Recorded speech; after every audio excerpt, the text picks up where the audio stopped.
जोसुकै होस्, जतिसुकै शक्तिशाली होस्, राजनीतिक शक्ति होस् कि आर्थिक शक्ति होस्, नेपालको सार्वजनिक जग्गा कसैले हडप्छ भने सजाय पाउनु पर्दैन, दण्ड पाउनु पर्दैन। जतिसुकै शक्तिशाली होस्, जुनसुकै पदमा बसेको होस्, हातमा ताकत होस्, कलम होस्, नागरिकता बनाउनलाई कृत्य गर्छ भने फलानु दलसँग जोडिएको छ, त्यस कारणले गर्दा कृत्य गरे पनि उसको कृत्य माफी हुन्छ, चल्छ। जतिसुकै शक्तिशाली होस्, जुनसुकै ताकत भएको होस्, आम नागरिकहरूले निक्षेप सङ्कलन गरेर जम्मा गरेको सहकारीमा ठगीको धन्दा चलाउँछ, ठगीको धन्दाको मतियार हुन्छ भने कानुनी कारबाहीको दायरामा आउनु पर्दैन, कानुनले कारबाही गर्नु पर्दैन। त्यसैले सुशासनको आजको दिनको मन्त्र बनेको कानुनको शासन, विधिको शासन, चाहे जग्गा मिच्ने होस्, जग्गा हडप्ने होस्, चाहे नागरिकताको कृत्य गर्ने होस्, चाहे सहकारीमा ठग्ने होस्, यताको होस् उताको होस्, जुनसुकै दलको होस्, दलभन्दा बाहिरको होस्, जतिसुकै शक्तिशाली होस्, कसैले पनि उन्मुक्ति पाउनुहुन्न। एउटा सर्वसाधारण नागरिकले, एउटा नेपाली नागरिकले जे गर्दा दण्ड पाउँछ भने शक्तिशालीलाई पनि त्यो कानुन त्यसरी नै लागू हुनुपर्छ। कि हाम्रा पूर्वाधारहरूको अवस्था, चाहे त्यो ठुलो पूर्वाधार होस्, चाहे झापाको त्यो कन्काई पुल होस्, मोरङको रतुवामाई पुल होस्, वा धनुषाको कमलाको पुल होस्, वा बाटोमा परेका सिँचाइका ठुला आयोजनाहरू हुन् वा सानसाना आयोजनाहरू, चाहे सानो होस् चाहे मध्यम होस्, यी सबै आयोजनाहरूको बेहाल छ। अहिले भर्खर पनि यहाँ बाटोको कुरा निस्क्यो, सडकको कुरा निस्क्यो। अहिले नारायणगढ बुटवलको सडकबाट हामीहरू धेरै हिँडेका छौँ। हामी अहिले यही यता पोखरासम्म जाने बाटोमा यहाँ सबैजना थुप्रैजना हिँडेका छौँ। हामी यो विषयमा छलफल गर्दै गर्दा के कुरा भन्छौँ भने कहिलेकाहीँ हामी ऐनमा समस्या छ त्यस कारणले गर्दा भयो भनेर भन्छौँ, कहिले वन मन्त्रालयले रुख काट्न दिएन त्यस कारणले गर्दा भयो भनेर भन्छौँ। अहिले पछिल्लो समयमा के भन्न थालेका छौँ भने सरकारले भुक्तानी दिएन त्यस कारणले गर्दा समस्या भयो भनेर भन्छौँ। सरकारले फेरि चाहिँ मैले भुक्तानी दिन खोजेको तर समयमा गर्नुपर्ने काम नसकेको कारणले गर्दा भएन भनेर भनेको हामीहरू सुन्छौँ। र यो सन्दर्भमा हाम्रो संसदभित्र हामी छलफल गर्दै गर्दाखेरि सजिलैसँग हामी एकअर्कालाई आरोप प्रत्यारोप लगाउँछौँ। तर अलिकति गहिरेर हामीले हेऱ्यौँ भनेदेखि भने हामी सबै सरकारमा बसेका छौँ। कतिपय जुन सडकको बारेमा आज हामी त्यहाँ बसेर चर्चा गरिरहेका हुन्छौँ, प्रश्न गरिरहेका हुन्छौँ, ती कतिपय सडक त आफैले सुरुवात गरेका सडकहरू छन्, आफैले शिलान्यास गरेका सडकहरू छन्। हामी प्रदेशको सरकारको सन्दर्भमा हेऱ्यौँ, स्थानीय सरकारको सन्दर्भमा हेऱ्यौँ, र कतिपय म त सरकारमा थिएन भन्ने कुनै दलले हेर्ने हो भने पनि आफैभित्र एकचोटि हेऱ्यो भनेदेखि भने कुनै बेलामा तिनै पूर्वाधारहरू बनाउने निकायको नेतृत्व गरेका साथीहरू त्यहीँ वरिपरि प्रशस्त भेटिन्छ। यसको अर्थ यो कुनै एउटा व्यक्तिको, कुनै एउटा दलको, कुनै एउटा सरकारको र कुनै एउटा समयको मात्र होइन, हामी सबैको सामूहिक असफलता हो। हामी हाम्रो पूर्वाधार समयमा बनाउन सकिरहेका छैनौँ। हामी यो सन्दर्भमा चाहे स्थानीय सरकार होस्, चाहे प्रदेश सरकार होस्, चाहे सङ्घको सरकार होस्, चाहे पुल होस्, चाहे सडक होस्, चाहे राम होस्, चाहे हरि होस्, जसले जिम्मा लिए पनि, जसले कुर्सीमा बसे पनि हामी कसैले पनि हाम्रो पूर्वाधार समयमा बनाउन सकिरहेका छैनौँ। समथिङ इज रङ, केही न केही कुरा ठिक भइरहेको छैन। त्यो ठिक गराउने कुराको सन्दर्भमा आज हामीसँग त्यो एउटा जिम्मेवारी छ, मौका पनि छ। हामीले कानुनलाई भनेका छौँ सार्वजनिक खरिद ऐनमा यो समस्या भयो भनेर भनेका छौँ, तर त्यही सार्वजनिक खरिद ऐनमा भएको व्यवस्थाको बारेमा जहाँ हामीहरू केवल कसले कति मूल्यमा बनाउने भन्ने आधारमा प्रतिस्पर्धा गर्छौँ, कसले कति मूल्यमा होइन, कसले कति समयमा बनाउने भन्ने आधारमा पनि प्रतिस्पर्धा गराउन सकिन्छ भन्ने व्यवस्था छ। यो व्यवस्था लागू गरौँ भनेर पटक पटक भनेको म स्मरण गर्छु, स्मरण गराउन पनि चाहन्छु। यस्ता कतिपय कानुनको व्यवस्थाहरू भएर पनि प्रयोग गरेका छन्। कानुनमा समस्या छ भने कानुन बदल्न सक्ने ताकत यो संसदसँग छ, किनकि हामी सबैले यो मार खेपिरहेका छौँ। अभ्यासमा समस्या छ भने अभ्यास बदल्ने पनि हामीसँग त्यो शक्ति बोकेर बसेका छौँ। यो कुनै रकेट साइन्सको कुरा होइन। हाम्रै साथीहरू नेपालभन्दा बाहिर गएर जिम्मेवारी लिएर जाँदै गर्दा पूर्वाधार समयमा बनेको छ, हाम्रै कामदारले गरेका छन्। हामी जसलाई ठेकेदार भनेर भन्छौँ त्यो पनि एउटा व्यवसाय हो, त्यो पनि एउटा जिम्मेवारी हो। तिनै मानिसहरू ठेकेदार भएर मिडल इस्टमा गएर, अहिले संयुक्त राज्य अमेरिकामा गएर, कतिपय ठाउँहरूमा गएर राम्रोसँग प्रतिस्पर्धा गरेर काम गरिरहेका छन्। तर हामीहरू यहाँ किन चुकिरहेका छौँ? किन हामीहरू यहाँ पूर्वाधार समय बनाउन सकिरहेका छौँ? किन कुनै पनि पूर्वाधार समय बनाउन सकिरहेका छौँ? किन कुनै पनि सरकारले, जोसुकै प्रधानमन्त्री होस्, जोसुकै मन्त्री होस्, किन बनिरहेको छैन? यो संसदले यो पटक यसका बारेमा राम्रोसँग छलफल गर्नुपर्नेछ, यसका बारेमा बसेर राम्रोसँग काम गर्नुपर्नेछ। संसदको के भूमिका हो संसदले गरौँ, संसदीय समितिले कतिपय कामहरू गर्नुपर्नेछ, सरकारले कतिपय जिम्मेवारी निर्वाह गर्नुपर्नेछ। यस्ता सानसाना कामहरू किन गर्नुपर्ने छ भने यी साना कामहरूबाट जुन नागरिकहरूले केही परिवर्तन भएको महसुस गर्छन् त्यसले आजको दिनमा टुटेको भरोसालाई फेरि जागृत गराउन सक्दछ। म अहिले 12-13 दिन घुमेर आइसकेपछि त्योभन्दा पहिला पनि हिँडिरहेको थिएँ। म डराएको छैन, तर कता कता कहीँ न कहीँ मनभित्र एउटा ठुलो चिन्ता केमा लागेको छ भने एउटा भरोसा गुम्दै गएको छ। राम्रोसँग बसेर कुराकानी गऱ्यो भने राजनीतिक अधिकार पाएको कुरामा, आर्थिक सामाजिक सांस्कृतिक अधिकार पाएको कुरामा नागरिकहरूले ठुलो गौरव गरेका छन्। उनीहरू गर्छन्। उनीहरू यो मानेमा हाम्रो नेतृत्वप्रति, उनीहरूको ठुलो नेतृत्वप्रति उनीहरूको ठुलो सम्मान पनि छ, राजनीतिक दलप्रति सम्मान पनि छ। हिजोको अवस्थासँग तुलना गर्दै गर्दा हिजो विद्यालय पढ्न नपाएको मान्छे 8 कक्षा पढ्न पाउँदै गर्दा स्वाभाविक रूपमा खुसी छ। तर के कुराले चिन्तित छ, के कुराले आक्रोशित छ भने 8 कक्षा एउटै कक्षामा पढ्न थालेको धेरै भयो। 8 बाट 9 जान चाहन्छ, 9 बाट 10 जान चाहन्छ, त्योभन्दा माथि बढ्न चाहन्छ। तर अड्केको कुराले गर्दा आक्रोशित छ, कहीँ न कहीँ भरोसा गुमाएको छ। राजनीतिक दलहरूप्रति मात्र होइन, अहिले पछिल्लो समयमा मैले घुम्दै गर्दा मैले देखेको कुरा, अड्डा, अदालत, प्रहरी, प्रशासन, दल, ब्याङ्क, वित्तीय संस्था, हामीसँग जे जति कुराहरू छन् जसलाई हामी संस्था पनि भन्छौँ, स्टेट भनेको केवल पार्लियामेन्ट अदालतहरू मात्र होइन, सबै कुराहरू सबैसँगको एउटा खालको विश्वास घुम्दै गएको अवस्था छ। यो डरलाग्दो छ। यो विश्वासलाई हामीले पुनर्स्थापित गर्नै पर्छ। यो हामी सबैको जिम्मेवारी हो। यो विश्वास पुनर्जागृत गर्न सकिएन, भरोसा फेरि स्थापित गर्न सकेन भने हामी सबैले गुमाउने अवस्था आउँछ। यसका निम्ति फेरि पनि सबभन्दा बढी काम गर्नुपर्ने, सबभन्दा बढी जिम्मेवारी लिनुपर्ने सरकार सञ्चालन गर्नेले नै हो। सरकार सञ्चालन गर्ने कुरामा फेरि पनि सरकारको नेतृत्व गर्नेले नै हो। मैले यो संसदमा पटक पटक उभिएर त्यस कारणले भनेको छु र फेरि पनि त्यो कुरा दोहोऱ्याउन चाहन्छु।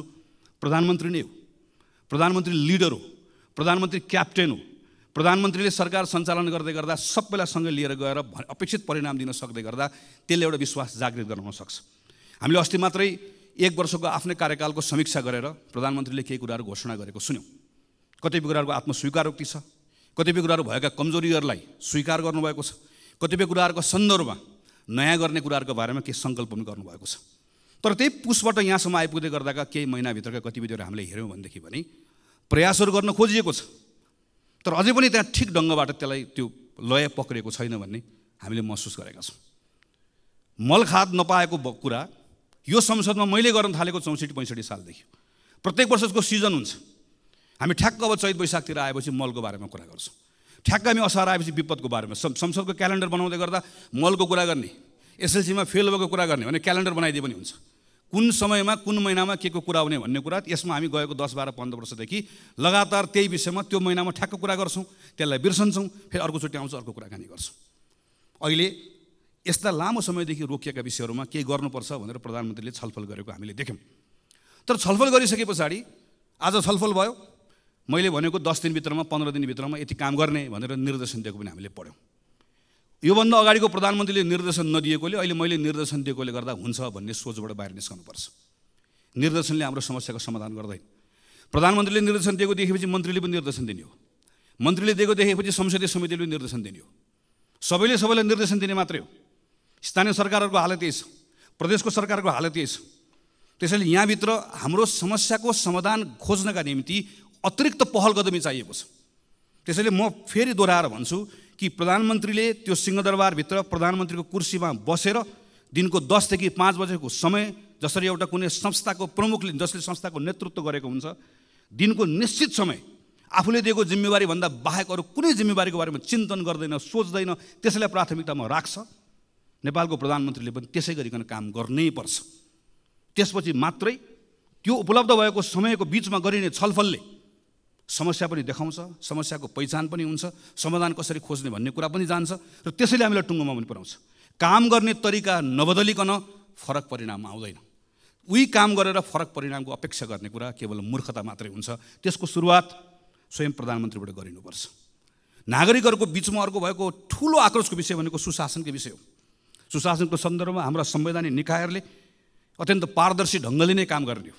यो सरकारको कुरा मात्र होइन, राज्यका अरूको निकायहरूको पनि त्यत्तिकै दायित्व छ। संविधानले सृजना गरेका संस्थाहरूले पारदर्शी ढङ्गले काम गर्नुपर्नेछ।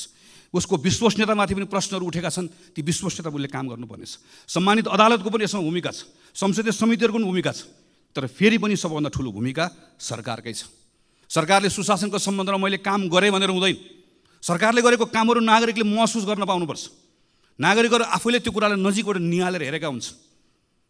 सरकारले गरेको काममा कुनै पूर्वाग्रह नहोस्, तर सँगसँगै सरकारले गरेको काम सुशासनका निम्ति गरेका पहल कदमीहरू कतैबाट प्रभावित पनि नहोस्। प्रहरी, प्रशासन, अड्डा लगायतका कुराहरू कुनै खालका लोकरिजाइका निम्ति, कुनै स्टन्टबाजी गर्नका निम्ति, कुनै पत्र पत्रिकाको हेडलाइनमा आउनका निम्ति उसले कुनै पनि निर्णयहरू नगरोस् भन्ने कुराको स्वाभाविक रूपमा अपेक्षाहरू रहन्छ। यसो गर्दै गर्दा संसदको पनि पूर्ण रूपमा सरकारलाई साथ रहनुपर्छ। हाम्रो पनि डबल स्ट्यान्डर्ड हुनु हुँदैन। हामीले पनि घटना हेरेर प्रकरण हेरेर आफ्ना निर्णय आफ्ना मतहरू बनाउनु हुँदैन। जोसुकै होस्, जतिसुकै शक्तिशाली होस्, राजनीतिक शक्ति होस् कि आर्थिक शक्ति होस्, नेपालको सार्वजनिक जग्गा कसैले हडप्छ भने सजाय पाउनु पर्दैन, दण्ड पाउनु पर्दैन। जतिसुकै शक्तिशाली होस्, जुनसुकै पदमा बसेको होस्, हातमा ताकत होस्, कलम होस्, नागरिकता बनाउनलाई कृत्य गर्छ भने फलानु दलसँग जोडिएको छ, त्यस कारणले गर्दा कृत्य गरे पनि उसको कृत्य माफी हुन्छ, चल्छ। जतिसुकै शक्तिशाली होस्, जुनसुकै ताकत भएको होस्, आम नागरिकहरूले निक्षेप सङ्कलन गरेर जम्मा गरेको सहकारीमा ठगीको धन्दा चलाउँछ, ठगीको धन्दाको मतियार हुन्छ भने कानुनी कारबाहीको दायरामा आउनु पर्दैन, कानुनले कारबाही गर्नु पर्दैन। त्यसैले सुशासनको आजको दिनको मन्त्र बनेको कानुनको शासन, विधिको शासन, चाहे जग्गा मिच्ने होस्, जग्गा हडप्ने होस्, चाहे नागरिकताको कृत्य गर्ने होस्, चाहे सहकारीमा ठग्ने होस्, यताको होस् उताको होस्, जुनसुकै दलको होस्, दलभन्दा बाहिरको होस्, जतिसुकै शक्तिशाली होस्, कसैले पनि उन्मुक्ति पाउनुहुन्न। एउटा सर्वसाधारण नागरिकले, एउटा नेपाली नागरिकले जे गर्दा दण्ड पाउँछ भने शक्तिशालीलाई पनि त्यो कानुन त्यसरी नै लागू हुनुपर्छ, जुनसुकै अवस्थामा पनि, जुनसुकै अर्थमा पनि। नेपाल सरकारले यो बाटो यसरी समात्दै गयो भने बल्ल एउटा विश्वासको वातावरण बनाउन सक्छ। अनि सँगसँगै राज्य भएको उपस्थितिको भरोसा दिलाउने कुरा, सुशासन सँगसँगै राज्यको उपस्थिति दिलाउने कुरा, केही विशिष्ट प्रकरणहरूका सन्दर्भमा मेरो राज्यले, मेरो सरकारले के गरिरहेको छ नागरिकले हेरिरहेको हुन्छ। हामी यो संसदमाबाट सुन्न चाहन्छौँ सम्माननीय प्रधानमन्त्रीकै मुखबाट जाजरकोट रुकुममा भूकम्प पीडितहरूको अहिले अवस्था के छ भन्ने कुरा पत्र पत्रिकामा आउन छोडे भनेर तिनका बारेमा हामीले सोच्न छोड्यौँ, हामीले छलफल गर्न छाड्यौँ। राज्यले त्यसका बारेको संवेदनशीलता गुमायो भने राज्य हुनुको अर्थ हुँदैन। हामी विपिन जोशीका बारेको कुरा यहाँ बसेर थाहा पाउन चाहन्छौँ। हामी यो बेलामा रुसमा अलपत्र परेका नेपाली युवाहरू फर्काउनका निम्ति सरकारले गरेको प्रयास अपुग भयो, अपर्याप्त भयो। त्यसका निम्ति थप काम गर्नुपर्छ। ती जसरी लगेका हुन् त्यो लानेहरू एउटा एउटा ठगलाई छाड्नु पनि हुन्न, एउटा एउटाले दण्ड पनि पाउनुपर्छ, तर तिनका निम्ति सम्पूर्ण प्रयास लाउनुपर्छ। एउटा एउटा आमाको आँखामा बगेको आँसु पुस्नका निम्ति राज्यले सम्पूर्ण ताकत लगाउनुपर्छ, अनि बल्ल राज्य भएको अनुभूति हुन्छ।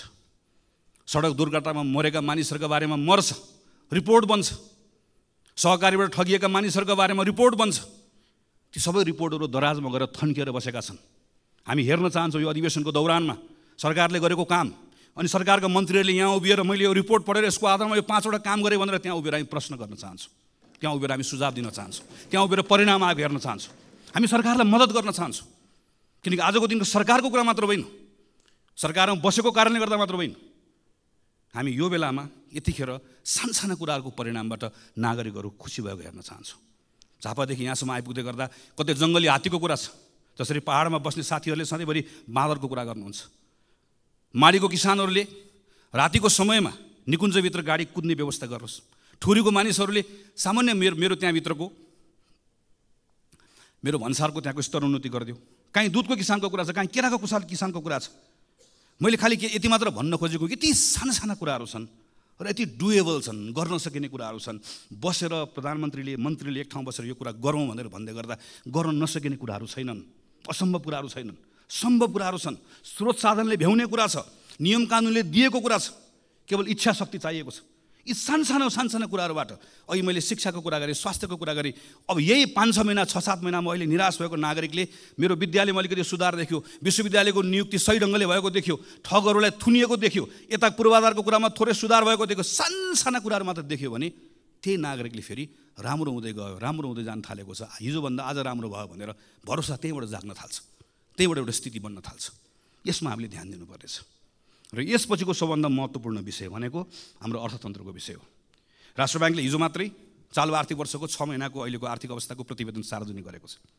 हाम्रो रेमिटेन्स, हाम्रो पर्यटकहरूको आगमन, हामीले अहिले प्राप्त गरेको ऋण, हाम्रो ग्रान्ट, फरेन डिरेक्ट इन्भेस्टमेन्ट, सबभन्दा ठुलो कुरा हाम्रो फरेन करेन्सीको रिजर्भ, सबैमा अत्यन्त सन्तोषजनक स्थिति देखिएको तथ्याङ्कले देखाउँछ। 6 महिनामा करिब 7 खरब 32 अरब रुपियाँ, 33 अरब रुपियाँ रेमिटेन्सबाट आएको छ। म त्यो खाडीमा मलेसियामा, भारतमा, अरू देशहरूमा गएर काम गरेर दुःख गरेर नेपाल पठाएर आजको यो अप्ठ्यारोमा नेपाल चलाइराख्नुभएका, नेपाल चलाउनका निम्ति खास नेपाल चलाउने ती तमाम गएका साथीहरूलाई हामीले कहिले पलायन भयो भनिदिएका छौँ, कहिले भाष्यो भनिदिएका छौँ। म यो संसदको रोस्टरमा उभिएर तीप्रति सम्मान प्रकट गर्न चाहन्छु। तिनले पठाएको, तिनको मेहनतको कारणले गर्दा आज हाम्रो त्यो इकोनोमी चलेको छ। तर सरकार यो आँकडा हेरेर मात्रै मक्ख परेर बस्यो भने चाहिँ हामीहरू डुब्छौँ। किनकि यही बेलामा आँकडाको अर्को पक्ष पनि छ। ब्याङ्कसँग अहिले कहिले नभएको पैसा छ, त्यति पैसा थुप्रिएको छ, तर कर्जा लगानी नै हुँदैन। जम्मा 4% वृद्धि छ। तपाईँ हामी सबै घुमिरहेका छौँ। सानो व्यवसाय गर्ने पनि टाटपल्टेको छ, ठुलो व्यवसाय गर्ने पनि सबैको हालत बेहाल छ। कोही मान्छे पनि ठिक भयो भनिरहेको छ। जुनसुकै सेक्टरमा जाउँ, रियल इस्टेटको सेक्टरमा जाउँ, म्यानुफ्याक्चरिङको सेक्टरमा जाउँ, एग्रो बिजनेस गर्ने सेक्टरमा जाउँ, स्मल इन्टरप्राइजेस गर्ने सेक्टरमा जाउँ, कहीँ कसैले पनि ठिक भयो भनेर भनिरहेको छैन। किनकि आन्तरिक अर्थतन्त्रमा ठुलो शिथिलता आएको छ। र यही बेलामा हामीले हेऱ्यौँ भने अहिले पनि सुन्ने समय मैले सुनिरहेको थिएँ, यति निरस हाम्रो अहिलेको अवस्था। हामीले यदि खास गरिकन पुँजीगत खर्च हामीले हेऱ्यौँ भने आज 6 महिना 24 दिन भयो यो आर्थिक वर्षको पुँजीगत खर्च कति भएको छ भन्दा 19.21%, जबकि आजको मितिमा 50% कम्तीमा खर्च भइसक्नुपर्ने हाम्रो अवस्था हो। केन्द्रीय सरकारको जस्तो छ, स्थानीय सरकार र प्रदेश सरकारको पनि त्यस्तै छ। गएको 5-6 वर्षमा हामीले हेऱ्यौँ भने 60% कसैको पनि नआएको छैन। यो पुँजीगत खर्च हेर्दै गर्दा तथ्याङ्क कुरा मात्र होइन, पुँजीगत खर्च कम भएको कारणले गर्दा आजको दिनमा हाम्रो यी सबै बाह्य सूचकहरू ठिक हुँदै गर्दा पनि हाम्रो आन्तरिक अर्थतन्त्र यति शिथिल हुनुको मुख्य कारण भनेकै हामीले गर्ने पुँजीगत खर्च गर्न नसकेको कारणले गर्दा। यसको यति धेरै ठुलो यसले एउटा साइकल बनाएको, यति इन्टरट्विन छ यो विषय, एउटा अर्कोसँग जोडिएको छ। यो कारणले गर्दाखेरि यस्तो खालको एउटा भयानक स्थिति सृजना भएको छ। तर यो पुँजीगत खर्च बढाउनुको निम्ति हामी जान्न चाहन्छौँ र हामी यदि हाम्रो भूमिका के हुन्छ भने हामी मद्दत गर्न चाहन्छौँ। तपाईँ हिजो गरेको भन्दा के फरक गर्दै हुनुहुन्छ? हाम्रो प्रधानमन्त्री कार्यालय, हाम्रो अर्थ मन्त्रालय, हाम्रो अरू मन्त्रालयहरू, समग्रमा सरकार हिजो गरेको भन्दा के फरक गर्दैछ, के नयाँ ढङ्गले गर्दैछ, जसको आधारमा हामी विश्वास गर्न सक्छौँ कि अब पुँजीगत खर्च हिजोको भन्दा फरक हुन्छ। हामी त नयाँ बजेटको बारेमा छलफल गर्न थाल्यौँ, गर्ने पनि पर्नेछ, हामीले भनेको टाइममा गरौँ भनेर। तर नयाँ बजेटको छलफलको कुराको अर्थ के? पुरानो बजेटको बारेमा हामी सक्यो। अस्तिसम्म हामी पुरानो बजेटमा छलफल गर्दैथ्यौँ। बजेट कार्यान्वयनको अहिले चरणमा यति निराश लाग्दो अवस्था भएको बेलामा हामीले यो बेलामा पुँजीगत खर्च बढाउने विषयको सन्दर्भमा हामी यो गर्छौँ, यो गर्छौँ, यो गर्छौँ, यसरी गर्छौँ भन्ने कुरा भनेनौँ, गरेनौँ भने यसले हाम्रो अवस्था बदलाव ल्याउँदैन। हामी चाहन्छौँ सरकारले यसका बारेमा प्रयासहरू गरोस्, गरि पनि रहेको छ। कतिपय गरेको कुराहरूको बारेमा हामी जानकारी पनि चाहन्छौँ, हामी सूचित पनि हुन चाहन्छौँ, हामी त्यहाँ सुझाव दिन चाहन्छौँ, हामी सँगसँगै यी विषयहरूमा काम गर्न चाहन्छौँ। यति गर्न सकियो भने त्यसले थोरै सरकारलाई स्पेस दिन्छ। त्यो स्पेस पाएपछि अब के कानुनहरूमा काम गर्नुपर्नेछ। कम्तीमा पनि 5वटा कानुन खारेज गर्नुपर्नेछ। 28वटा कानुन, विदेशी लगानी, सार्वजनिक निजी साझेदारी लगायत हामीले टिपेर हेर्दै गर्दाखेरि करिब 28वटा नयाँ कानुनहरू यहाँभित्र बनाउनु पर्ने र परिमार्जन गर्नुपर्ने छ। अर्थात् करिब 40को हाराहारीमा यो संसदले अबको 5-6 महिनाभित्र कानुनमा काम गर्नुपर्नेछ। हामी ती कानुनमा काम गर्न तयार छौँ। पहिला सानो क्विक विन्सहरू हामीलाई चाहियो, त्यसले थोरै विश्वासको वातावरण बनाउँछ। त्यति विश्वासको वातावरण बनाइसकेपछि हामीले कानुनमा सुधार गर्नुपर्नेछ, त्यसले अझै वातावरण दिन्छ।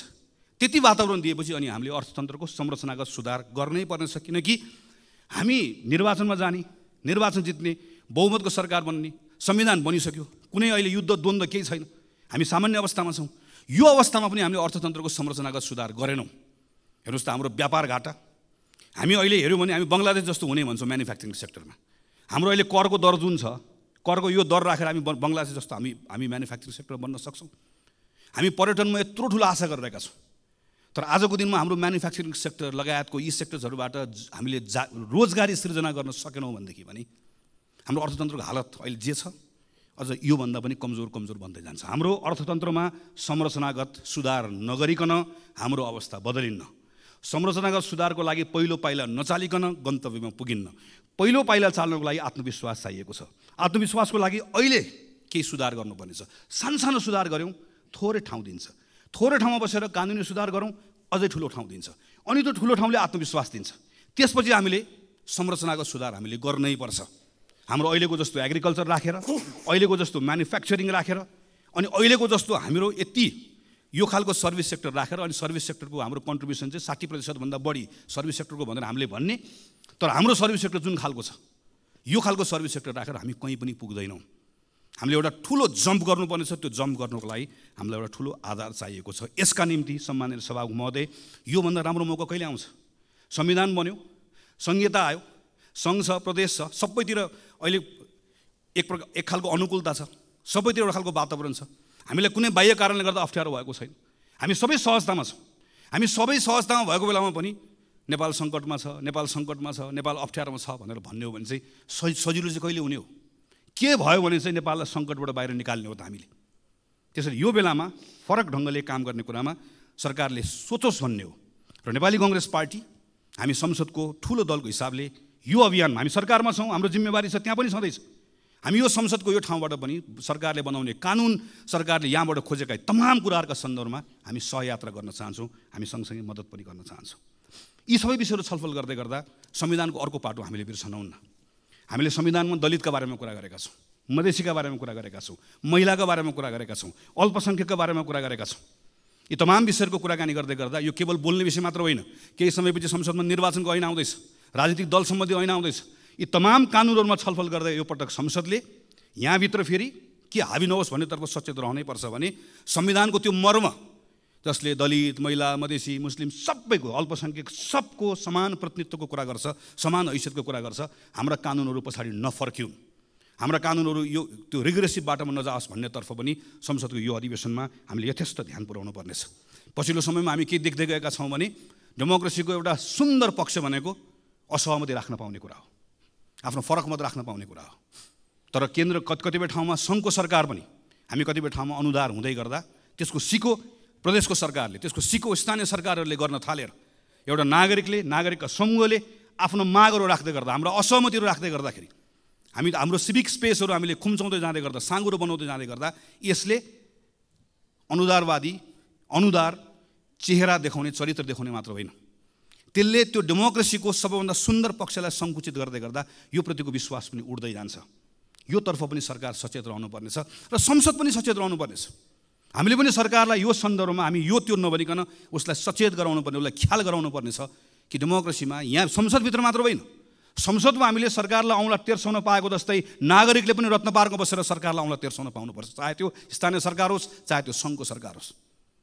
त्यो स्पेस यदि खुम्चिँदै गयो, साँगुरो हुँदै गयो भने त्यो आक्रोश सिङ्गो प्रणालीले थेग्नुपर्ने अवस्था आउँछ, जुन हामीले थेग्न नसक्ने अवस्था बन्न सक्दछ। त्यसैले सम्माननीय सभामुख महोदय, नेपाली कङ्ग्रेस पार्टीको तर्फबाट हामी यो पटकको यो अधिवेशन यसपटक हाम्रै माग, हामी सबैको माग रह्यो, हामी बजेटको प्री बजेट छलफल पनि अहिले गर्दैछौँ। यसलाई पनि हामी सार्थक बनाउन चाहन्छौँ, यो औपचारिकता मात्र नहोस् भन्ने चाहन्छौँ। हामी सरकारले भनेका तमाम जुन कमिटमेन्ट अनुसारको कानुनहरू यो संसदको अधिवेशनमा आओस् भन्ने चाहन्छौँ।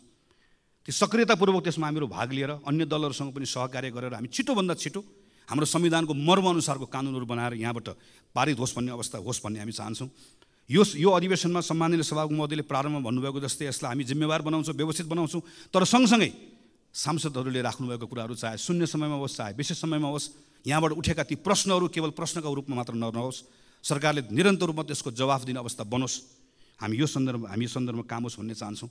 हामी यो बिचको समयमा यहाँभित्र दलहरूका बिचमा कैयन कुराहरू छन्, चाहे त्यो टिआरसीको कुरा होस्, चाहे हाम्रो अन्तर्राष्ट्रिय सम्बन्धको कुरा होस्, कतिपय कुराहरूमा हामीले एउटा साझा धारणा बनाउनु पर्नेछ, समान धारणा बनाउनु पर्नेछ। संसदभित्र हुने छलफलले, यहाँभित्र हुने वाद विवादले, यहाँभित्र हुने बहसले एकतालाई बल पुऱ्याओस्, चाहे त्यो शान्ति प्रक्रिया टुङ्ग्याउने सन्दर्भमा होस्, चाहे त्यो हाम्रो अन्तर्राष्ट्रिय सम्बन्ध यो दल त्यो दल नबनिकन नेपालको अन्तर्राष्ट्रिय सम्बन्धलाई सबैले अन गर्ने हाम्रो आफ्नो अन्तर्राष्ट्रिय सम्बन्ध बनाउने कुराको सन्दर्भमा, चाहे अहिले अप्ठ्यारोमा परेका इकोनोमीका कतिपय कुरालाई सुधार गर्ने विषयका सन्दर्भमा हाम्रोभित्र हुने यहाँभित्रको छलफलले, प्रश्नले, वाद विवादले, यहाँभित्रको बहसले त्यसलाई बल पुऱ्याओस्, अझै सँगै काम गर्ने कुरामा त्यसलाई ताकत दियोस्, हामी यो चाहन्छौँ। र यसका सन्दर्भमा नेपाली कङ्ग्रेस पार्टीको तर्फबाट सम्पूर्ण रूपमा हाम्रो कमिटमेन्ट छ। हामीले यो पटक अस्ति भर्खर बसेको संसद दलको बैठकको निर्णयमा भनेका छौँ, संविधानको रक्षा, यो व्यवस्थाको सुदृढीकरण र आम नागरिकहरूले व्यवस्थासँग गरेको जुन अपेक्षा छ त्यसलाई पुरा गर्ने भन्दा आजको दिनमा हाम्रो लागि अर्को कुनै विषय छैन, हाम्रो लागि अर्को कुनै प्राथमिकता छैन, त्यो नै हाम्रो लागि सर्वोपरि छ। त्यही मान्यताका साथमा यो पटकको संसदको अधिवेशनभरि यो हाम्रो पार्टीको तर्फबाट यहाँ उपस्थित रहनुभएको सबै सांसद साथीहरूले व्यक्तिगत रूपमा पनि र कतिपय ठाउँमा संसदीय समितिभित्र सबै ठाउँमा कानुन निर्माण गर्ने कुरामा, संसदको बहसमा, छलफलमा यी सबै कुराहरू सकारात्मक ढङ्गबाट जिम्मेवारीका साथमा क्रियाशील भएर कानुनहरू निर्माण गर्ने कुरा निष्कर्षमा पुगोस्। सरकारमाथि निरन्तर प्रश्न पनि होस्, कतिपय ठाउँमा प्रतिरोध पनि होस्, बहस पनि होस्, छलफल पनि होस्, सुझाव पनि होस्, सहकार्य पनि होस्। यी विषयका सन्दर्भमा हाम्रो पार्टीका हाम्रा सांसद साथीहरूले काम गर्ने भन्ने सन्दर्भमा जुन स्वाभाविक पनि छ, तर अझै बढी जोड दिएर हामीले अस्ति भर्खर भएको बैठकबाट निर्णय गरेका छौँ। त्यसैले आज पहिलो हाम्रो पार्टी दलको तर्फबाट आफ्नो विषयहरू राखेर आफ्नो विषयहरू टुङ्ग्याउने क्रममा म सिङ्गो सम्मानित सभामुख महोदय मार्फत सिङ्गो संसदलाई यो कुरामा आश्वस्त पार्न चाहन्छु कि जसरी यो अहिलेको यो अधिवेशन यसलाई सार्थक बनाउने भनेर सरकारले, सम्माननीय सभामुख महोदयले, सबै राजनीतिक दलका शीर्ष नेताहरूले, हामी सबैले एउटा सोच बनाएका छौँ, सङ्कल्प बनाएका छौँ। यो सङ्कल्पलाई पुरा गर्ने साथमा हामी नेपाली काङ्ग्रेस पार्टीको तर्फबाट 100% हाम्रो यसमा संलग्नता रहन्छ, 100% हाम्रो सक्रियता रहन्छ र हामी अन्य दलहरूसँग, संसदभित्र रहनुभएका तमाम अरू सबै दलहरूसँग कानुन निर्माण गर्ने कुरा, सुशासनका कुरा, भ्रष्टाचार अन्त्य गर्ने कुरा र हाम्रो अर्थतन्त्रलाई चलायमान बनाउने कुरा र संविधानलाई कार्यान्वयन गर्ने कुरा, खास गरिकन संहिताको कार्यान्वयन गर्ने कुरा, सुशासनको कुरा लगायतका तमाम विषयहरूका सन्दर्भमा हामी सहकार्य पनि गर्न चाहन्छौँ। ती सहकार्यको त्यो सहकार्य गर्ने विषयको सन्दर्भमा पनि हामीहरू खुला छौँ र हामी किन पनि यो ठान्दछौँ भने आजको यो घडी, अहिले यो बेलाको समय यत्रो सफलता प्राप्त गरिसकेपछि यही संविधान सभामा, पहिलो संविधान सभा त्यसका दृश्यहरू याद छ, दोस्रो संविधान सभा त्यसको दृश्यहरू याद छ, त्यति अप्ठ्यारो समयहरू हामीले पार गरेर आयौँ। आज त धेरै सहजता छ, धेरै अनुकूलता छ, तर यो सहजता र अनुकूलताको बिचमा पनि एक प्रकारले सम्मानित सभामुख महोदय राजनीतिक दलहरूको अग्नि परीक्षाको जस्तो समय छ। तर यो दलको मात्र अग्नि परीक्षा होइन, सिङ्गो लोकतान्त्रिक प्रणालीको अग्नि परीक्षा जस्तो छ। लोकतान्त्रिक प्रणालीको मात्र होइन, हाम्रो समय नै एक प्रकारले अग्नि परीक्षामा गएको जस्तो भएको छ। किन? हामी अहिले चुक्यौँ भने त्यसबाट जे क्षति हुन्छ त्यो क्षतिको पूर्ति सानो समयले गर्न सकिन्न, सानो स्रोतले गर्न सकिन्न। हामीसँग चुक्ने सुविधा छैन।